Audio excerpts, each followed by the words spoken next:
All right, so welcome to another deep dive. Today we are going to be exploring Meg LaTorre's The Cyborg Tinkerer series. And to help us do that, we're going to be looking at it through the eyes of two different YouTube channels that have done read-alongs, The Unwanted Book Club and Julian Greystoke. And their read-alongs are really highlight the interesting and often really kind of baffling parts of this story. So prepare yourself, folks, for a world of cyborg gladiators and a really kind of mysterious circus and some seriously questionable medical practices. Oh, yeah, for sure. I think what's really captivating about the Cyborg Tinkerer is how it juxtaposes that kind of fantastical setting with these really human dilemmas, right? Like, it really makes you question, how far would you go to survive and what compromises would you make in the face of a life or death situation? Right. Yeah, and I think that's what draws a lot of people into this story. And the story really kicks off with Gwen, who is she's a struggling mechanic. She's on the brink of death, and she is offered a life-saving surgery to become a cyborg tinkerer for this traveling circus called Cirque du Bourg. Cirque du Bourg. Cirque du Bourg, which sounds glamorous, right? Right, on the surface. Yeah, well, not quite. Yeah. And this is where those ethical kind of quandaries come in. Yeah. And I thought the Unwanted Book Club they did a great job of really highlighting the kind of the moral grayness of her situation. Absolutely. I think, the choice that's presented to her isn't really a black and white one, right? It's literally a choice between certain death or a 13-year contract with this circus that operates under a shroud of secrecy. And that secrecy is tied to a larger societal conflict too, right? Like, cyborgs are actually outlawed by the emperor. Yeah. So the very existence of Cirque du Bourg is an act of rebellion. It adds another layer of complexity to Gwen's decision. Yeah, and it begs the question, why are cyborgs outlawed in the first place? I mean, the world building in the Cyborg Tinkerer is a bit of a puzzle, right? Yeah, a little bit all over the place. Yeah, we see advanced prosthetics, we see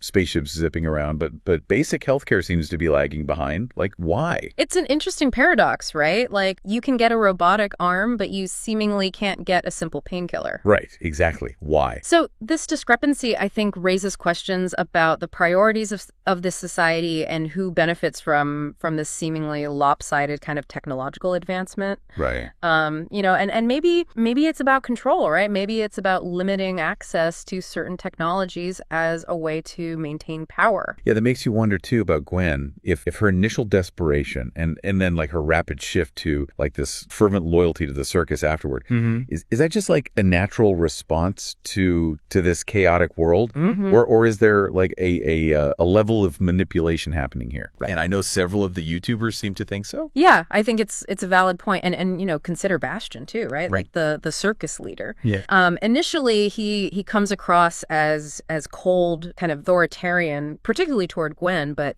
as we get deeper into the story, we start to see hints of a softer side. Yeah. And both the Unwanted Book Club and Julian Greystoke picked up on what seems like a more intricate kind of dynamic between Bastion and Celeste, the mistress who runs the circus. Yeah, Celeste. Oh, she's an enigma wrapped in a riddle, wouldn't you say? Absolutely. On the surface, she seems to be focused on reclaiming valuable cyborg parts from the losers of the brutal competitions they force their performers into. Right. But what's her end game? Like, what is she doing with these parts? The Unwanted Book Club even speculates that she might be running like a black market operation for illegal cyborg upgrades. Yeah. Which, considering cyborgs are outlawed, could be extremely lucrative and dangerous. Absolutely. Yeah. Absolutely. And now speaking of those competitions too, let's delve into those for a bit. Yeah. They're described as gladiatorial, right? Which, immediately evokes these images of ancient Rome,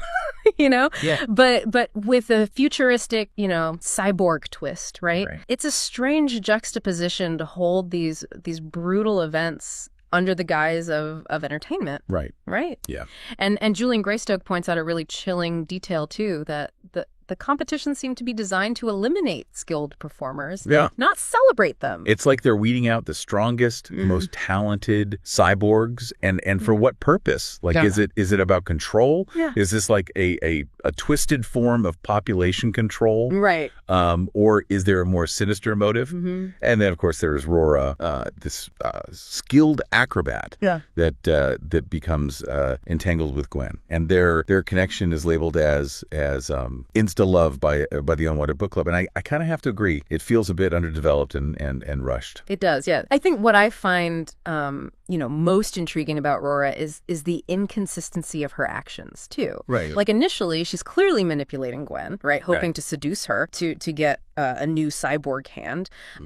But then later on, she insists on fair play in these life or death competitions, even when her own life is on the line. It's almost like two different characters sharing the same name. Yeah. And so it raises questions about the reliability of the narration and whether we as readers are really getting the full picture. Yeah, right. Yeah. Yeah, and that unreliable narration, it becomes even more apparent when you consider the memory wipe mystery. Right. Which cyborgs in this world gradually lose their memories, and that detail is never fully explained. Is it a side effect of the technology? Right. Is it a deliberate control mechanism? I mean, the YouTubers we're following are full of speculation. Yeah. But it makes you wonder, what was the author's intent with this whole element? It does, and the memory wipe raises a whole host of ethical questions too. What happens to individual identity when memories are erased? Does it make it easier for authorities to control a population if they can manipulate their memories? And what does this say about the nature of consciousness and the soul in a world where memories can be wiped clean? It's a concept that I think the Cyborg Tinkerer only really scratches the surface of. You know, it leaves the reader to ponder the kind of larger implications of it. Yeah, and this is where things get really interesting and a bit chaotic, if you ask me. Okay. Because on top of all of this, there's a dragon. A dragon, yeah. Yes, a fire-breathing dragon. But even this fantastical element, it's surrounded by unanswered questions. Yeah. Both the Unwanted Book Club and Julian Greystoke found its inclusion kind of perplexing. Was it a symbol of something? Was it a plot device that just didn't quite land, or was it simply a way to inject a little bit of wow factor into the story? The ambiguity, I think, is part of what keeps you hooked. Yeah. You want to decipher the author's intent. Exactly. And this is just the beginning, folks. We've got a love triangle from hell brewing. Those deadly competitions are about to escalate, and Celeste's true motives are still shrouded in mystery. Yeah. So if you're ready for a wild ride through the world of the Cyborg Tinkerer, buckle up, because things are about to get a whole lot more complicated. They are, and as we delve deeper into the story, keep in mind those questions that we've kind of raised. Why are cyborgs outlawed? Yeah. What's the purpose of those deadly competitions? Yeah. And what is the deal with the dragon? We'll try to make sense of it all as we continue this deep dive. But for now, what are your initial thoughts? What stands out to you as particularly intriguing or perplexing? Hold on to those thoughts, because we'll be back soon to explore the next chapter of this bizarre and really compelling story. Yeah. Welcome back to our deep dive into the Cyborg Tinkerer. Last time we left off with a whole bunch of unanswered questions and a real kind of looming sense of dread. The world of Cirque du Bourg is about to get a whole lot more complicated, especially for Gwen. Yeah. It's almost like the story shifts gears in this section, right? Like the initial intrigue of the circus and its secrets kind of takes a backseat to a more overt kind of conflict, Yeah. Clash between cyborgs and the Emperor who seeks to control them, right? Yeah, the Emperor, who has outlawed cyborgs, decides to grace Cirque du Bourg with his presence. It's a bizarre move considering his stance on cyborgs, and it leads to some seriously tense moments. And both YouTubers that we're following pick up on the Emperor's kind of inconsistencies. It's like he's playing a game using cyborgs as pawns in his power play. Yeah.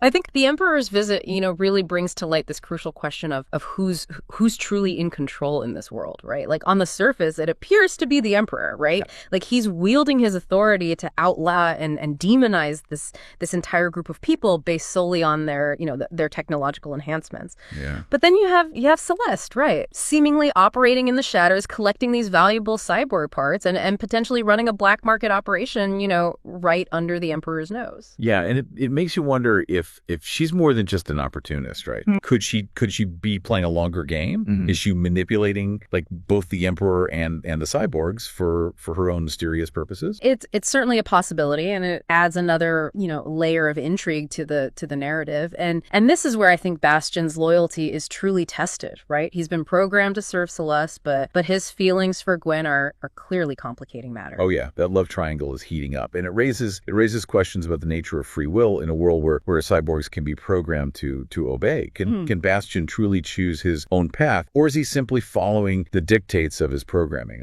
I know Gillian Greystoke had a field day with this, pointing out the absurdity of a love story playing out against a backdrop of political intrigue and cyborg exploitation. Yeah, absolutely. And it's not just Bastian who's caught in the crossfire, right? Like all of the circus performers are now in danger, right? Yeah. Their lives are hanging in the balance as the Emperor and Celeste engage in their power struggle. And the story, I think, takes a decidedly darker turn in this section. It highlights the vulnerability of those who are, deemed other by society. Right. Yeah. This is where those repoed cyborg parts that Celeste has been collecting, this is where they come back into play. Remember how we discussed her potential black market operation? Well, it turns out those parts aren't just being sold off. She's been using them to create an army of zombie cyborgs. Yeah, zombie cyborgs. Yep. It's a shocking development, and one that both YouTubers found a bit far-fetched, Yeah. Even for a story that already embraces the fantastical. Yeah. Like the introduction of zombie cyborgs felt to some viewers like a cheap attempt to raise the stakes and inject a bit of horror into the narrative. Right. It definitely felt like a curveball. And it begs the question, what exactly are Celeste's plans for these zombie cyborgs? Are they simply a weapon to be used against the Emperor, or does she have something even more sinister in mind? Right. And while all this is going on, Gwen is out in the city, alone and on the run. Mm-hmm. Remember she left the circus after feeling betrayed by Rora. Yeah. But she's still grappling with her feelings for the other performers and her newfound cyborg abilities. It's interesting how the Unwanted Book Club pointed out the lack of exploration of Gwen's internal conflict. Mm-hmm. She's clearly torn between wanting to escape this chaotic world, but also feeling a sense of responsibility for the people she left behind. And I think it would have been fascinating to delve deeper into her psychological state, like her evolving understanding of what it means to be a cyborg in this society. Absolutely. I think, the story focuses so heavily on external events, right? Like the clash between the Emperor and Celeste and the cyborgs. But it really misses an opportunity, I think, to explore the emotional and psychological impact of these events on the characters, particularly Gwen. And then in a moment of pure unadulterated chaos, Rora and the other performers decide to break into the stables and steal a dragon. Yeah, the dragon makes a triumphant return, but its purpose remains as baffling as its initial appearance. The YouTubers that we're following were beside themselves with laughter and disbelief. What was the author thinking? Was this a desperate attempt to recapture that initial wow factor? Right. It's a head scratcher for sure. I mean, what's the plan here? To unleash a fire-breathing dragon on the city. It's a moment that I think really highlights the absurdity of the narrative. Yeah. It left viewers questioning the logic of the characters and the author's intent. Right. And this is where we see that unreliable narration element kind of rearing its head again, right? Mm-hmm. Like we're never quite sure if we're getting the full story, if the characters are truly acting rationally or if the author is simply playing with our expectations, It's a disorienting experience, but it also keeps you on the edge of your seat, right? You're wondering what's going to happen next. Okay. So we've got zombie cyborgs attacking the city, a dragon causing mayhem in the streets, and Gwen caught somewhere in the middle trying to make sense of it all. It's like the story has gone off the rails. It has. It's certainly a chaotic climax, full of over the top action and moments that really defy logic. But amidst all of this madness, there's a revelation that changes everything. Okay. Bastian has been brainwashed. Oh wow. It turns out Celeste has been controlling him with a chip implanted in his head. It's a twist that some viewers saw coming, while others found it a bit too convenient. But it does raise important questions, I think, about the ethical implications of such technology. Absolutely. Cyborgs can be controlled so easily. What does that say about their autonomy? Yeah, it's a chilling thought, right? Imagine a world where individuals can be manipulated without their knowledge or consent. Their actions dictated by this tiny chip implanted in their brain. It's a concept that I think has real world implications. Mm-hmm. Especially as technology continues to advance. Yeah, and we're left with this sense of unease.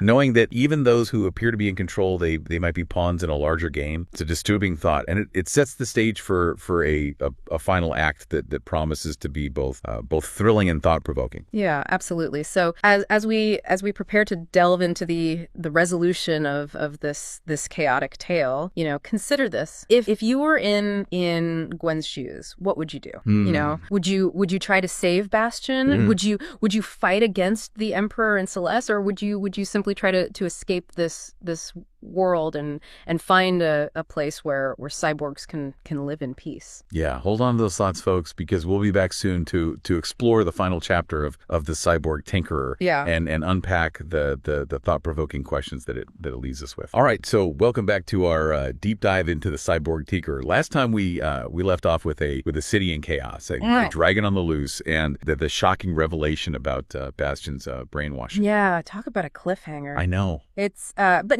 now it's time to see how it all wraps up. And let me tell you that the resolution is just as wild and unpredictable as the rest of the story. Oh, for sure. So the city is on lockdown thanks to this giant force field that conveniently traps everyone inside. As Julian Greystoke pointed out, it's a bit of a Deus Ex Machina. It's a way to raise the stakes and create this sense of urgency, but without a lot of logical explanation. Right. I think the force field acts as this kind of symbol of the control that both the Emperor and Celeste are vying for, right? Yeah. Like everyone within the city, cyborg and human alike, are trapped. Their fates are kind of intertwined in this power struggle. It's a dramatic setup, even if it does stretch the limits of plausibility. Right. And in the midst of all this chaos, Gwen decides she's going to single-handedly disable the force field. I mean, remember, she's a mechanic, not a tech wizard, Right. And it's a decision that both the Unwanted Book Club and Julian Greystoke found bewildering. Yeah. I think, Gwen's sudden transformation into this fearless, almost reckless heroine is a recurring point of contention for the YouTubers, right? It's as if her character arc takes a backseat to the need for a dramatic climax. Her motivations feel a little muddled, driven more by plot convenience than genuine character development. Let's not forget she's still dealing with a broken leg. A broken leg, yeah. Somehow that injury seems to fade into the background as she embarks on her mission to save the day. It's a detail that both YouTubers found frustrating. Yeah. It's a sign that the author was prioritizing action over consistency. Right. It's as if the story loses sight of the human cost of these events, Yeah. like the physical and emotional toll that they take on the characters. And Gwen's broken leg, I think, becomes this kind of metaphor for this oversight, right? Yeah. It's a reminder that even amidst, these grand adventures, the smallest details can have lasting consequences. Yeah. Speaking of details that seem to vanish into thin air, remember those zombie cyborgs? Yeah. What happened to them? They make a dramatic entrance. They're wreaking havoc in the city, and then poof. They disappear from the narrative without a trace. It's almost comical how abruptly they exit the story. It's like they serve their purpose as this shock value element, and then they were just discarded. Yeah. Leaving viewers to wonder, like, what was their ultimate fate? Right. Did they simply wander off? Were they deactivated? The story offers no answers, leaving this kind of gaping plot hole in its wake. Yeah. So Gwen, defying all logic and reason, manages to reach the force field generator conveniently located in the middle of the city. And wouldn't you know, she just happens to have the skills to disable it. It's a moment that had both YouTubers rolling their eyes. Yeah, it's a classic example of plot armor, right? Where the protagonist miraculously overcomes seemingly impossible odds, often through a combination of luck and unexplained abilities. It's a frustrating trope, especially when it undermines the internal logic of the story and the credibility of the character. But hey, this is a story where a mechanic becomes a cyborg surgeon and a dragon battles robots. So why not throw in a little force field hacking for good measure? Yeah, right. Suspension of disbelief, I think, is key in a story like this, even if it's repeatedly tested. Oh, for sure. Yeah. Yeah. It's almost as if the author is challenging the reader to embrace the absurdity, let go of expectations and just enjoy the ride. And to some extent, I think, it works despite, all of the narrative flaws. The Cyborg Tinkerer has this certain charm, this willingness to embrace the bizarre and the unexpected that I think keeps you engaged. Yeah, and now while Gwen's busy saving the city, let's not forget about Celeste. Her plan to eliminate the cyborgs backfires spectacularly. The Emperor, realizing she's become a liability, turns on her, framing her as the mastermind behind this entire scheme. Right. It's a predictable twist, I think, but one that both YouTubers found satisfying. Oh yeah. Celeste, who has manipulated and exploited others throughout the story, ultimately becomes a victim of her own machinations. It's a classic case, I think, of karma coming full circle. It's a reminder that in a world driven by ambition and power, those who play with fire often get burned. And in Celeste's case, it's a fiery downfall that feels both fitting and inevitable. Yeah, absolutely. And it also, I think, underscores the theme of power and control that runs throughout the story, right? Like the Emperor, despite his prejudice against cyborgs, ultimately holds the reins of power. Yeah. He uses Celeste and by extension the cyborgs, to further his own agenda, discarding them, once they've served their purpose. So the force field is down, Celeste is out of the picture, and the cyborgs are free to escape the city. But what about Bastion? I mean, remember he's still under Celeste's control thanks to that chip in his head. Ah, yes. This is where Gwen's newfound surgical skills come in handy. In a moment of improbable heroism, she manages to remove the chip, restoring Bastion to his true self. It's a scene that had the Unwanted Book Club both cheering and shaking their heads in disbelief. I bet, yeah. I mean, on the one hand, it's satisfying to see Bastion freed from Celeste's control, but on the other hand, it stretches the limits of credibility to have a mechanic perform brain surgery with such ease. Right. It speaks to, I think, that larger issue of consistency in the story. Like characters seem to acquire skills and knowledge as needed, often without any logical explanation. It's a storytelling shortcut that I think undermines the sense of realism and makes it difficult to fully invest in the characters and their struggles. But let's focus on the positive, right? Okay. Bastion is free. The cyborgs have escaped the city, and they're setting sail for a new life. Yeah. And their destination. They decide to start their own cyborg circus. It's an ending that's both fitting and somewhat problematic, right? Like on the surface, it seems like a happy resolution. The cyborgs are free to live on their own terms, embracing their identities and celebrating their abilities. Yeah. But as the Unwanted Book Club pointed out, it feels like a rather superficial solution. Right. They're essentially replicating the same power structures that led to their oppression in the first place. They're still operating within a society that fears and rejects cyborgs, and it's difficult to imagine how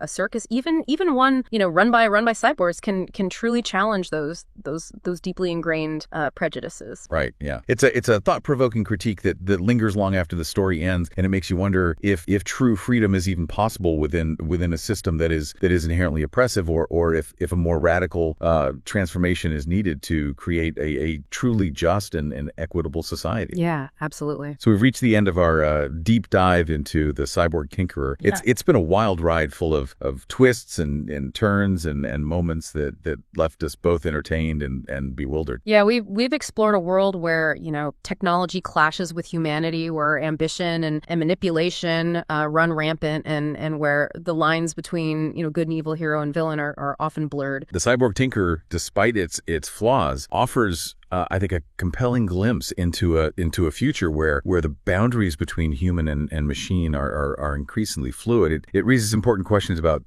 the ethical implications of technology, the nature of identity, and the struggle for freedom and autonomy in a world that seeks to control and define us. Absolutely. And as we leave this world behind, we're left with a lingering sense of unease. Yeah. A recognition that the questions raised in the Cyborg Tinkerer are not not confined to the realm of fiction. They are questions that we as a society must grapple with as we navigate the ever evolving landscape of technology and its impact on our lives. Thank you for joining us on this deep dive. We hope you've enjoyed the journey, and we encourage you to continue exploring these ideas and sharing your own thoughts and interpretations. Until next time, keep questioning, keep exploring, and keep those cyborg gears turning. Yeah, sounds good.